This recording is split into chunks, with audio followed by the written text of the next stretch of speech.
What is something you've been wanting to do for the last few years, but life has gotten in the way?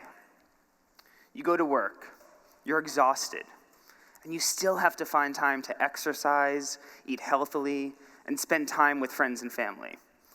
And to make sure they know you're sophisticated, you have to go to cultured events like a TED Talk. It's overwhelming.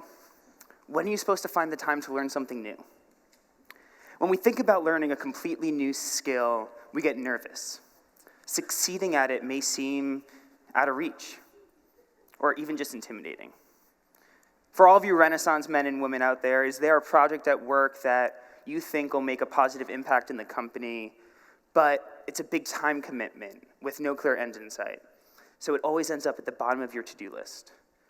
Some of you may feel so overwhelmed that you can't prioritize your to-do list. Others may go insane if I say to-do list again. That's all natural, and it's okay. The trap we fall into is using the chaos of everyday life as a convenient excuse to not even give it a shot. Are you not working on that new skill or project because you really don't have the time? Or are you just overwhelmed?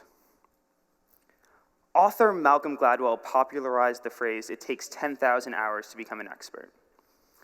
The study Gladwell cited said that it takes 10,000 hours to get to the top of a competitive field in a specific topic. Who needs to do that? In order to get good at something, the research says it only takes 20 hours if you practice intelligently. 20 hours.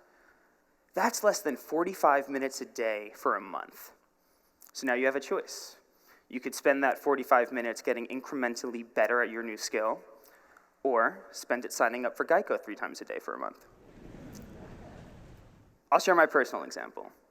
I've been telling my friends that I wanted to start a comedy entrepreneurship website for 2 years. For a millennial, that is a crazy long time. I've never started a website.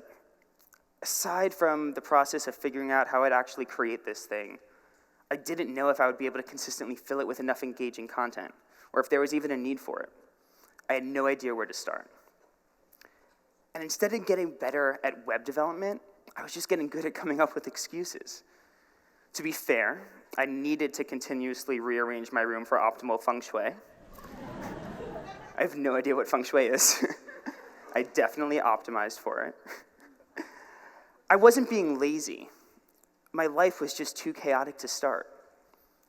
Then 6 months ago, I read the 20-hour study, and I promised myself that I would spend the next 30 days working towards my goal. The first few days, it was learning what I needed to learn, understanding how the best in the business structure and share their work. Then I got to writing and figuring out how to get a website up and running. And after a month, I was excited to continue working on it. I was having fun. So by using the chaos of life as an excuse, I was actually sabotaging my own joy. And I am way happier spending 45 minutes a day on this project than I was mindlessly scrolling through Instagram to see what my friends ate for dinner. It's made for more engaging conversations with my friends and colleagues, and I'm learning a lot. I'm still a long way from my goal of 50,000 subscribers, but my mom and Aunt Carol like it, and I'm having a blast on the journey there.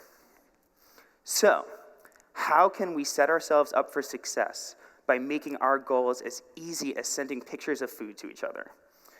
Be intentional. What do you want to get good at?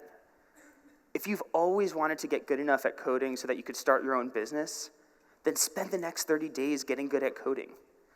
And if you do decide to launch a company after this, remember that according to TED guidelines, I get 10% of the business. Gotta read the fine print.